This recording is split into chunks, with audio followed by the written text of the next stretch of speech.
or like ult plus flicker in the back to drag person even further from the team. And we saw the second variation of it a lot of times, which requires like a mistake, a positioning mistake from the opponent. And there was a bunch of those, because when opponents kind of like understand how to play against Ruby, they always gonna be in the back. So you gotta to initiate with your ult plus flick in the front, to go on the enemy, instead of like hook them and go back, because it's impossible if everybody doing good positioning.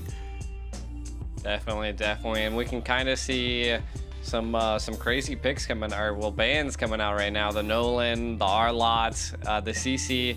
None of the top heroes have been banned just yet, or the most picked heroes. So the fairness out of here, I kind of want to know what Homeboys is trying to plan against S2G, and see the joys out of it. There are so many great picks available for both teams.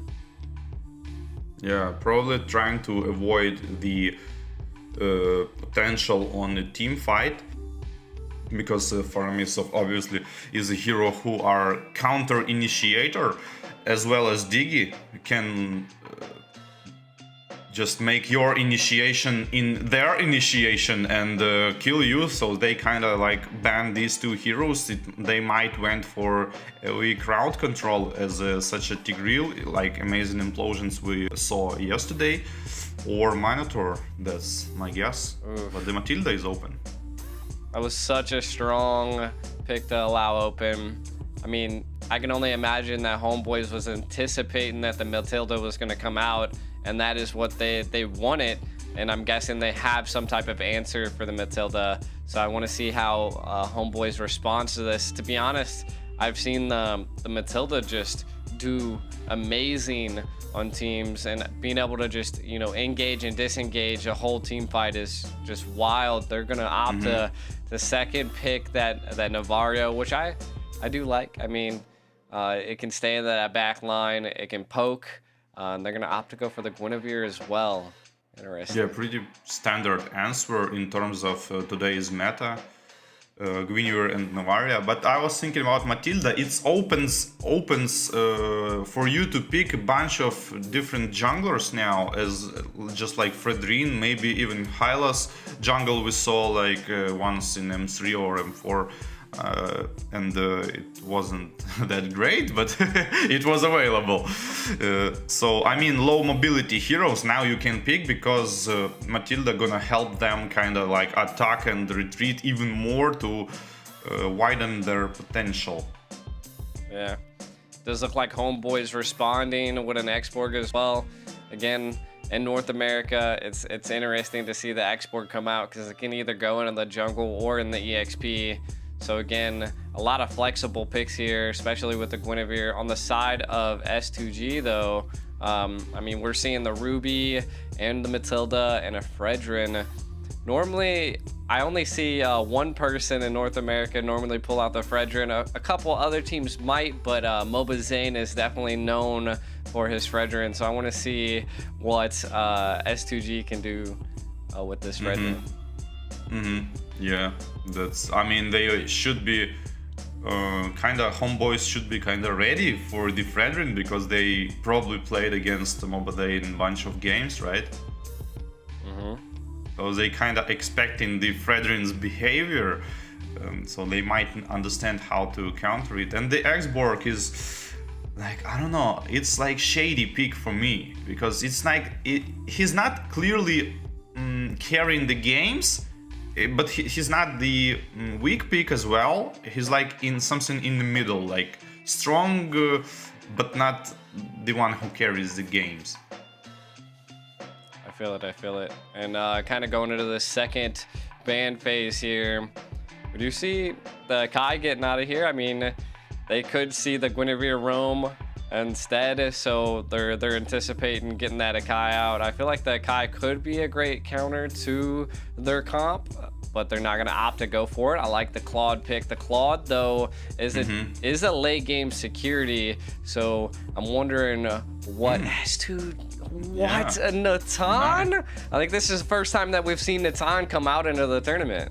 Oh no, yesterday somebody picked Natan, but it didn't... didn't play so great because it's kind of, but it wasn't, I wouldn't say it's Natan's fault. It was more of like team synergy couldn't, and Natan was finished with like 35-40% damage, so I mean it's a glass cannon. You need, as yesterday I saw, I said that Natan needs this opportunity. When he placed his ultimate, he got the stacks from the first or second skill, and he need to like 2 or 3 seconds just like pa pa pa pa pa pa pa pa pa pa, and he need this window to follow with a lot of damage. So he's pretty strong hero, but in the competitive scene nobody gives you this window because everybody understands what to do against you, and he needed snowball in the farm, obviously. Gotcha. Ooh, but the Kufra, what a great counter to a lot of their team, because S2G definitely has a lot of dashes. So Kufra, I like the pickup by Homeboys right now. I think ult, and enemy just kill you during your ult, so you need to kind of ult smart as well. So definitely. But well, yeah, and the Kufra into. Oh, you're sorry, and the Kufra is like kind of hero who can be useless during the game, but in the same time he can do a lot of stuff. So it's gonna be an interesting game. No problem, but we're gonna be getting into game 1 of Homeboys versus S2G in the Games of Future 2024, the first match of the second group stage. Can't wait to see what's going on. You're gonna kind of already see Homeboys playing the mental game here, War Barbie. Yeah, that's a good stuff to do, because always if you like overhit brain of your opponent, wow, what a nice like second skill of Novaria plus retribution. Did you saw that? I mean, that's why I like Novaria, because she has fast lane clear, but she's also able to stay away from this Lilia. And that, I feel like that in the early stages is what you have to just keep mind of. Just because that early stage burst damage. But look at this. Natan being a little bit too aggressive here. Kind of took a couple tower shots, putting him a little bit on the back line. Yeah, but you know, like if you're Natan, you're playing against Claude, you really want to like poke him and go aggressive on him. And like 4 people rotation on the gold lane. Lilia may be gonna join, and it might be a dive, but Nathan is low HP and he probably wouldn't join. That's pretty bad actually for S2G, because they should use this 4 people rotation to kind of like at least take something from the Claude, but decided to do nothing and just go in a different directions. And we see Zorn coming in. We see a Violet Requiem connecting onto quite a few of S2G, and it does look like first blood goes to Homeboys. Such a good combination, ultimate on Guinevere followed by a lot of stacked glooms with a lot of damage, but from the different side, I mean, try to make some counter kills, but won't happen. Yeah, I mean, it was a good go by Homeboys, utilizing a little bit of that heavy pressure. With Zorn over here able to utilize just the Kufra's, like, I don't know, like bounciness, I guess you could say. It keeps a lot of S2G at bay, and I think it was a really good counter. We see a last insanity coming into S2G, a flicker by Zorn, but nothing out of it just yet. It looks like Simpat falls though. S2G able to secure kills. Zorn kind of knee deep, able to go in and keep them at bay. Homeboy's able to secure the retro layer onto the turtle, but Chibi in the back line has to get out. He is low. Kazu able to secure the kill for S2G. Looks like, I feel like that engage was a 50-50, and like it was almost a tie right there. What do you think?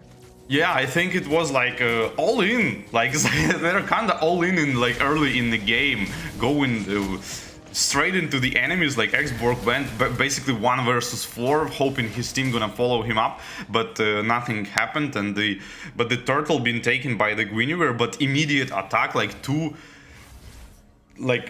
on 4 or something like that. It was like, I don't know, maybe just go back and farm the jungle. But trying to like kill all of them straight away. I like the aggression. It's not reflected on the farm though. Farm is equal now, even though every team have already make good pickups. The game is tight. Yeah, I do have to point out that it does look like Natan's losing quite a bit down below against Nets. I mean, the gold plating's already taken off of the tower, which I think that's essentially Homeboys securing that first blood, and you know, taking a lot of that gold plating is kind of what's setting them up. But we see a quick rotation into the mid lane. Navaria, we see an I'm offended onto Zorn. He is stunned, CC'd to God knows where, and he falls to S2G. Oh man, this is a classy one, like, you know. I would say this mistake, in particular, that you saw on the Hofra comes from when you play against weak opponents, like when you train a lot against weak opponents. I mean, they just don't do anything when you rotate as a roamer or as a, like, whatever you are. You just rotate whenever you want, and they do nothing. And when you play against stronger team, they actually gonna punish you for that, and you are not ready for it, and that's what it is. Kazu able to secure the retry there, though. S2G gonna be a little bit passive there. Yeah, I believe it. I mean, I can kind of see it. What I am seeing is that Ruby is definitely being a menace to Zorn at this point. He's trying to, you know, show presence and just keep them at bay, but Lunar here just isn't allowing that to happen. Yeah, and the Claude trying to farm his items on the top lane, which being pressed by the Nathan here, and the switch lane again on for the safer lane for Nathan again. But yeah, Nathan really want to have this snowball. He want to have his at least 2 items early, and he is going to melt all the team. And of course, Homeboys need to understand that and pressure him as much as possible, because if Nathan gonna spiral out of control, he can melt all of the team because of the insane splash damage he deals. Yeah, definitely. I mean, S2G is showing discipline, being able to secure a decent amount of these turrets. I mean, they're just constantly working together in the synergy, and they're going one by one. Looks like they're going to take this mid tower. Kazu kind of pressuring Zorn at this point, while Sig able to secure that mid tower, but they're going into the Circle Illegal onto Zorn. They're putting all the pressure onto him, and then Begin able to secure that kill. That, yeah, I mean, S2G is aggressive right now. Yeah, they are aggressive, and Homeboys need to react for this. They show the pattern already. S2G shown that they like to play for the front lane hero, which is Hufra, and you can easily punish that if you just place 3 heroes nearby Hufra and kind of force S2G to attack Hufra, and then immediately counter attack with all heroes, because a lot of skills gonna be wasted on the tank basically. And yeah, so Homeboys need to adapt for it. Hufra need to stop running solo, and they need to be ready to kind of counter attack the Hufra attack, and that's gonna be the key component here. But can they understand this? Yeah, true, and you can kind of see that they're taking neutral objectives down there. It looks like onto the red buff. The Ruby a little low here, but the team's going to be rotating. S2G, Zorn trying to utilize a conceal play, but I don't know if it's going to be enough, as Nex is cut off guard a little too deep into S2G's jungle. A little too deep, like he could try to like a skip wave in the spawn, like right on the base. Like, I don't know. It's going to be same deep, in my opinion. Nice TPs coming out, but he can die for them, I think. If the Nathan joins, it might be a good fight. Winnie will rotating, taking her purple buff here, and gonna try to utilize her ultimate as well. I mean, nobody tried to defend the tier 2 tower. That's weird, but hours for 2 already, but 66 seconds on alert, and the positioning is going to be slowly rotating towards bot lane. Yeah, I mean, we are seeing that the jungles are about the same level, so Homeboys are farming efficiently, but they are losing towers one by one. Losing that mid tower early on in the game as well is a little bit of a blow to Homeboys, and that's why, I mean, it's causing them to get caught off guard. And again, some of their decisions are a little bit questionable, especially at that red buff not too long ago. You know, it looked like Zorn just like tried to conceal play and get the Claude out of there, but then they attempted to do like a split play, but it just didn't work. S2G able to remove or to read those movements very well. Right now, it looks like they're trying to hunt something, but Zorn's been TPing a lot. He's got the confidence. Yeah, but is it confidence or is it like overconfidence? Because he already feeded for like 2 times, and he gotta be aware that S2G, maybe he trying to like kind of calm them down and make them not attack him by doing this kind of stuff. But I don't know, will it work though? And, he kind of showing the wrong bush here on the Hufra, popping conceal and trying to find some kills. Claude here using his first kill, trying to kill Matilda, forced to use the ultimate to run away, and Navaria trying to snipe that, and a little bit XP and skills exchange. Yeah, I mean, we are seeing that Homeboys attempted to try to make a play. I like the read by S2G, able to just passively back up from that.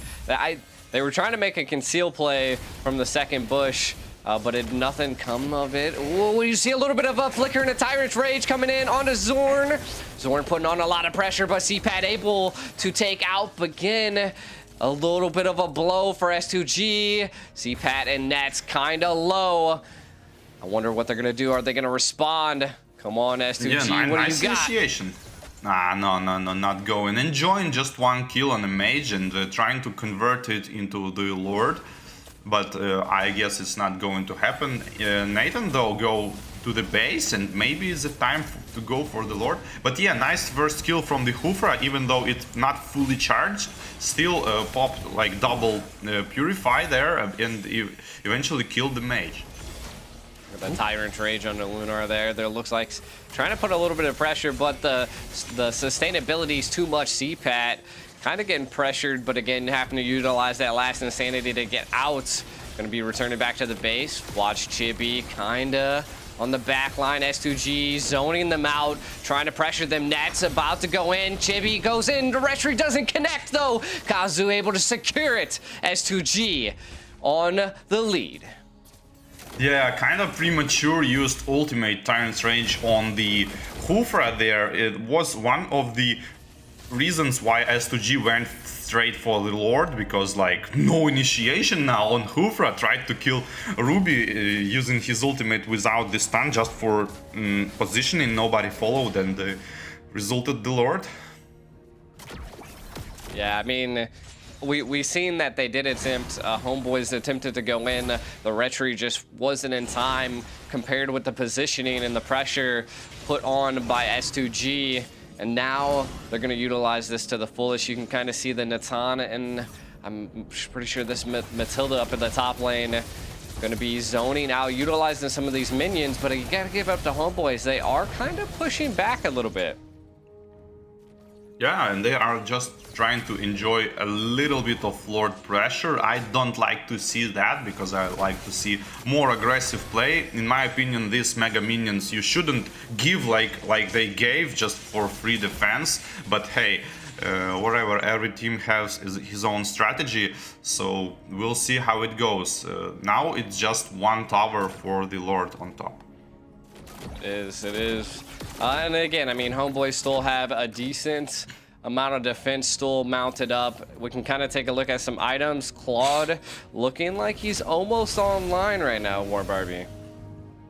Yeah, and same as Nathan as well. We can see the builds right now, and the build on Nathan actually is super good. If he gonna build Divine Glaive last item, he gonna just melt the tanks now, and I think Homeboys might have a problem if they don't focus Nathan straight away.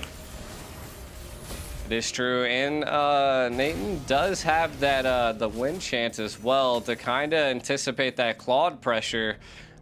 So I think it's going to come down to positioning and control over the map, and you can kind of see Homeboys controlling all of the right side. Does look like they're going to engage S2G at this point. Zorn going in. We see a backline push here. Blazing Duet goes on to S2G, paired with a last Insanity into the backline, but look, the Matilda able to save them, and CPAT caught off guard. It does look like S2G is now responding to the pressure that Homeboys brought in. Does look like they're gonna stay at the Lord, though. I think that was definitely a win for S2G. They're gonna pressure this blue buff. Now they're gonna keep it with the pressure up. Wow, such a good actually Hoofra play here. Me as a Hoofra main back in the days, I can tell this is an experience. So he jumped with his first skill on a Nathan, and Nathan did a mistake. Use Purify to purify himself out of first skill, and Hoofra didn't ult. When Purify ended, he ult on top of that. That's experienced Hoofra. Net's able to secure a kill onto the Matilda, and it does look like Homeboys are initiating so much here. S2G loses 3, and Homeboys don't lose anybody. This could be devastating for S2G at this point. Losing the Lord and losing 4. Can KAZAN make it out? It looks like a couple taunts are coming out, but Homeboys showing great pressure. We might just see a full push into the mid lane right now as Nets is online. Oh no. Yeah, and only 10 seconds to Matilda, she will not really help there. Trying to clear the mid wave and go straight for the crystal, or at least to kill Fredrin here. Fredrin is low HP, last Insanity popped, and the low HP Ballista is still there. Crystal is going to be focused down and potentially backdoor to the base. 1-0. Man. What a team fight initiation at that Lord for going in, and Homeboys turning the tides against S2G and taking that game. The game of the day, and everybody is like kind of rusty, but you cannot afford to do this kind of stuff. Yeah, I think it was mainly CPAT's true damage, definitely causing a decent amount of pressure into the backline. We can see this was one of the turning points as the last Insanity was coming in, and then they attempted to try to get out, but then they re-engaged Natan really, really low, and we can kind of see the pressure into the mid, but again, Homeboys repositioned greatly there and able to back out. This was the Lord fight. Kinda keep an eye on Chibi, dives in, able to get out of there, and then pressures S2G towards their lane here, and then just look at that, Natan just monstering them, and then a Tyrant's Rage to stun 2 of them, and a Retry comes out by Homeboys and secures the Lord, and not only the Lord, but 4 fall, and KAZAN the only standing person for S2G. Yeah, yesterday we actually saw these kind of games. I was pointing it out, and the Deus Vult was the team who not doing such mistakes. They kind of like baiting the Lord to make opponents kind of nervous and to think that you're going for the Lord, come out, and then they are gonna attack you. This is absolutely right decision to do. Why would you go for the Lord if there are like at least 3 to 5 opponents around you, like watching you doing the Lord? Like, why would you go for, like, I don't know, 50-50 risky Lord? It's not how you use it, but hey, wherever team went for the call probably, and get their experience out of it. Yeah, Nets